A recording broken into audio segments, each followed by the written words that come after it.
Hey folks, welcome to this episode on isotopic calculations.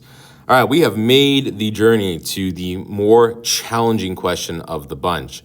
We start off with calculating the average atomic mass. Then we looked at calculating the unknown isotope mass. And now we are looking at calculating abundances of these isotopes. All right, this is going to take a little bit of more math knowledge, so we're going to take it nice and slow and try to figure this out together. Here we see that we have a question that says gallium consists of two naturally occurring isotopes with masses of 68.926 AMU and 70.925 AMU. Calculate the percent abundance of each isotope. Now, if you've done a few of these questions, you know that we are missing some serious information here. We don't have the masses of the isotopes. We don't have the average mass of the isotope of the element. We got to find a whole bunch of these things. So let's take a look at how we do this. First things first is that we need to start off with our equation, just to get our head wrapped around what we need to do here. So remember that our general equation is that average mass is equal to, now in this case, I'm going to call this gallium Ga 69 because it's close to 69, and this is going to be gallium 71, again, because it's close to 71. So what we need is we need the percentage of our 69 times the mass of 69 plus the percentage of 71 times the mass of 71. All right, now from the question, the only ones that we actually have are the masses of each. So we have this and we have this. And it's asking us to calculate the percent abundance of each isotope. So here we seem to have two unknowns. Actually, we have three unknowns. But that third one, we should know now that we can find this quite easily. The average mass is always found on the periodic table. So don't let that stress you out. If we look on the periodic table, we'll find that the average mass of gallium is 69.72 AMU. So that's perfect. But we still have two unknowns without any seemingly way to actually calculate this. So we have to dig into our math repertoire a little bit into this one. All right. Now, remember from our previous examples that if we have a sample of an element, in this case gallium, the maximum of this sample has to be 100%. So that means that the percent of the 69 plus the percent of 71 has to equal that 100%. Now, in our previous question, we rearranged this formula when we were given, let's say, for example, we were given the percentage of gallium 71. We rearranged this formula and we said 100 minus that percentage would help us solve the other unknown percentage. That was fine. But here both of these are unknown.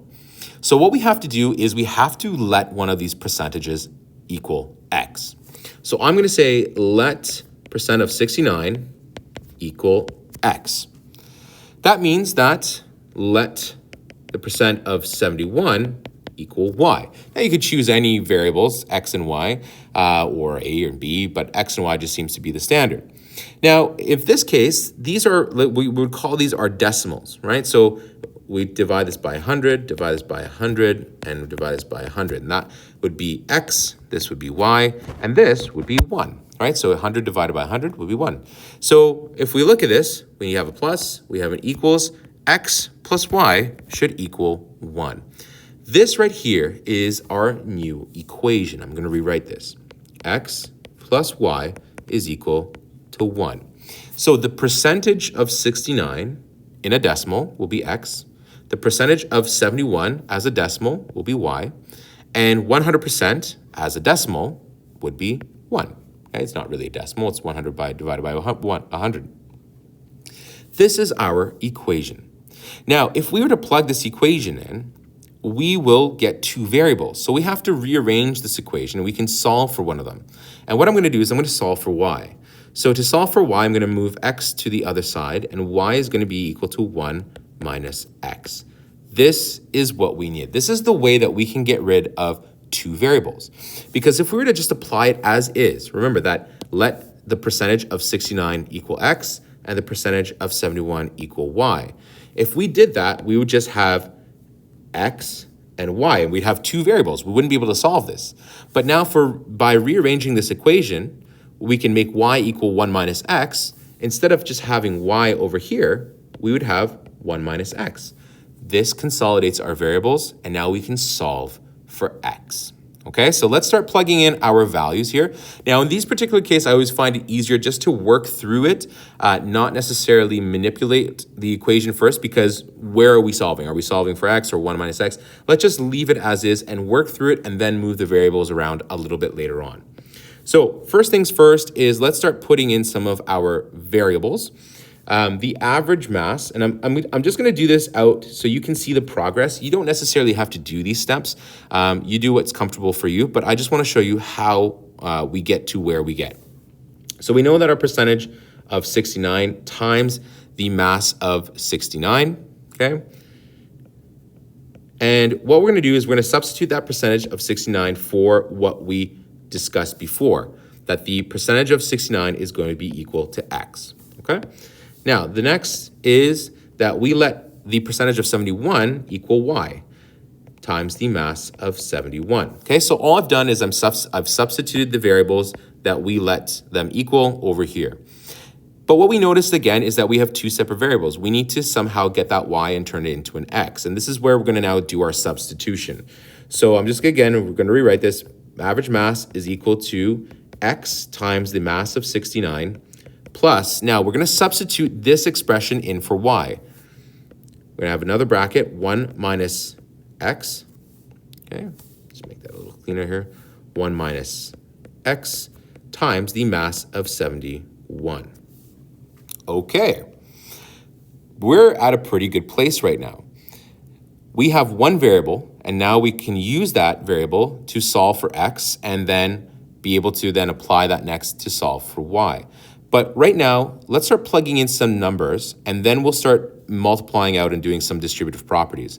So as we mentioned before, our average mass we found on our periodic table was 69.72. So I'm just going to change colors here, 69.72 AMU. And that's going to be equal to x times the mass of 69, which will be 68.926 AMU.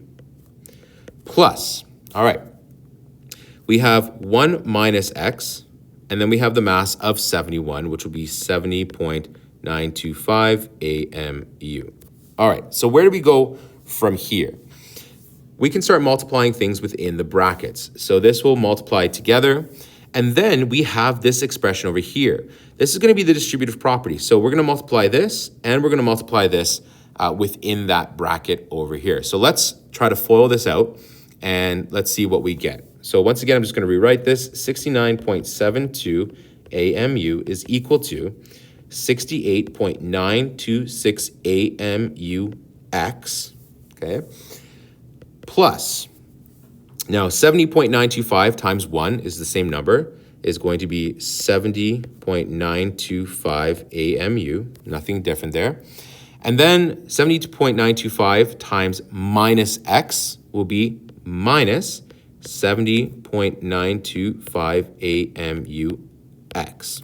Okay, so all we've done is we have distributed this into the brackets, and we've multiplied both of these expressions. That negative gets turned into this negative 70, and we add that x to the back end there. Okay, so now we can start isolating these variables. So what I'm going to try to do is I'm going to try to keep the x's on the right side. You could definitely put them on the left side. I just find that they're already on the right side, so I'm not going to move everything around. But what I am going to do is I notice that this does not have an x, so I'm going to move this number over here to the other side. All right? So 69.72 AMU. Now this is going to turn into a negative. 70.925 AMU is equal to 68.926 AMUX minus 70.925 AMUX. Now, if you decided to move the x's to the left side and all the AMUs to the right side, this might look a little bit different for you, but the end result is going to be the same. So now we can subtract everything. Now, you can notice that all of our units are the same. We have AMUs on the left side and we have AMUXs on the right side. So everything is in where it's supposed to be. So let's subtract everything and let's see where we're going to get to next. So if we subtract the left side, what we will get is we will get negative 1.205 AMU, and that's going to be equal to negative 1.999 AMUX on this side. Okay, so we want to solve for x, which means that we want to isolate it. And the thing that's happening right now is that this negative 1.999 is multiplying with the x. And so how do we get rid of things that are multiplying? We divide both sides by them. Okay, so we're going to get negative 1.999 AMU, negative 1.999 AMU. Now, what that's going to do for us is that this will cancel out. These will be erased completely. We'll be left with x. And the other nice thing about this is that the AMUs are also going to cancel out. And so now x is going to be equal to 0.602801401. There's not going to be any unit here. This is just going to be a ratio between these. And now we have solved for the percentage of x. Now remember that x was our decimal for the percentage of 69. So to get that into a percentage, let's times this by 100. And with significant figures, we're going to get 60.28%. There we go. So our percentage of 69 is this right here, 60.28%. Now, how do we solve for the other percentage? Remember, we already have this equation right here. Y is equal to 1 minus x. So if we substitute x in here, which is this right here, 0.602801401, we will get our new decimal of 0.39719859. And once again, this is y, and y we let to be the decimal version of the percentage of 71. So how do we get that into an actual percentage? Times 100, and we will get 39.72%. And if we look at these two equal 100, we are golden. All right, so there's a little bit of recap. Whenever we have this question here where we are not given any abundances, we have to let one of them equal x, the other one equal y, and together they will equal 1 or 100%, okay? If we rearrange that to solve for y, we will get an ability to isolate our variables. We can see that we have our same variables. We FOIL things out, we move things to the right sides, and then we isolate for x.